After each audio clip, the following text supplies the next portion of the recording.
അധ്യായം 24. അബ്രാഹത്തിന് പ്രായമേറെയായി. കർത്താവ് എല്ലാ കാര്യങ്ങളിലും അവനെ അനുഗ്രഹിച്ചു.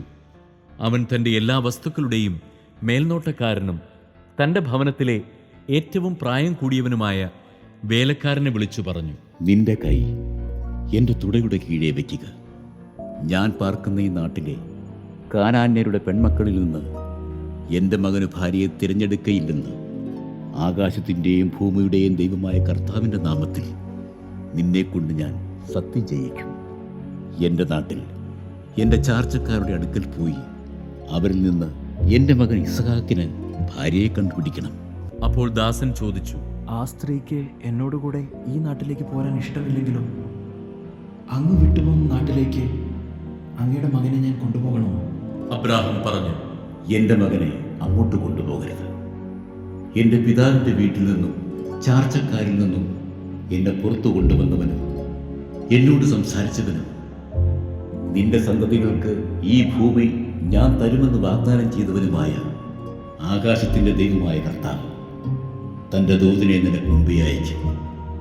നീ അവിടെ നിന്ന് എൻ്റെ മകന് ഒരു ഭാര്യയെ കണ്ടെത്തുകയും ചെയ്യും. എന്നാൽ ആ സ്ത്രീക്ക് നിന്നോട് കൂടെ പോരാൻ ഇഷ്ടമില്ലെങ്കിൽ എൻ്റെ ഈ ശബ്ദത്തിൽ നിന്ന് നീ വിമുക്തനാണ്. എൻ്റെ മകനെ അങ്ങോട്ട് തിരികെ കൊണ്ടുപോകരുതെന്ന് മാത്രം. തൻ്റെ യജമാനനായ അബ്രാഹത്തിന്റെ തുടയ്ക്ക് കീഴെ കൈവച്ച് ഭൃത്യൻ സത്യം ചെയ്തു. അനന്തരം ഭൃത്യൻ യജമാനന്റെ ഒട്ടകങ്ങളിൽ 10 വിലപിടിപ്പുള്ള ധാരാളം വസ്തുക്കളുമായി പുറപ്പെട്ടു. അവൻ മെസൊപ്പൊട്ടാമിയയിൽ നാഹോറിന്റെ നഗരത്തിലെത്തി. വൈകുന്നേരം സ്ത്രീകൾ വെള്ളം കോരാൻ വരുന്ന സമയത്ത് അവൻ ഒട്ടകങ്ങളെ പട്ടണത്തിന് വെളിയിൽ വെള്ളമുള്ള ഒരു കിണറിനടുത്ത് നിർത്തി. അനന്തരം അവൻ പ്രാർത്ഥിച്ചു, എൻ്റെ യജമാനായ അബ്രാഹത്തിൻ്റെ ദൈവമായ കർത്താവേ, ഇന്ന് എൻ്റെ ദൗത്യം അങ്ങ് വിജയിപ്പിക്കണമേ. എൻ്റെ യജമാൻ്റെ മേൽ കനിയണമേ. ഞാനിതാ ഈ കിണറ്റുകരയിൽ നിൽക്കുകയാണ്. ഈ നാട്ടിലെ പെൺകുട്ടികൾ വെള്ളം കോരാൻ വരുന്നുണ്ട്. നിന്റെ കുടം താഴ്ത്തിത്തരിക, ഞാൻ കുടിക്കട്ടെ എന്ന് പറയുമ്പോൾ ഇതാ കുടിച്ചുകൊള്ളുക. നിങ്ങളുടെ ഒട്ടകങ്ങൾക്കും ഞാൻ വെള്ളം കോരിത്തരാം എന്ന് പറയുന്ന പെൺകുട്ടിയായിരിക്കട്ടെ അങ്ങയുടെ ദാസനായ ഇസ്ഹാക്കിന് അങ്ങ് നിശ്ചയിച്ചിരിക്കുന്നവൻ. അങ്ങ് എൻ്റെ യജമാനോട് നിരന്തരമായ കാരുണ്യം കാണിച്ചിരിക്കുന്നുവെന്ന് അതുവഴി ഞാൻ മനസ്സിലാക്കും.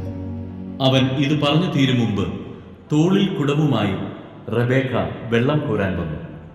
അവൾ അബ്രാഹത്തിന്റെ സഹോദരൻ നാഹോറിന് ഭാര്യ മിൽക്കായിലുണ്ടായ മകനായ ബെത്തുവേലിന്റെ മകളായിരുന്നു.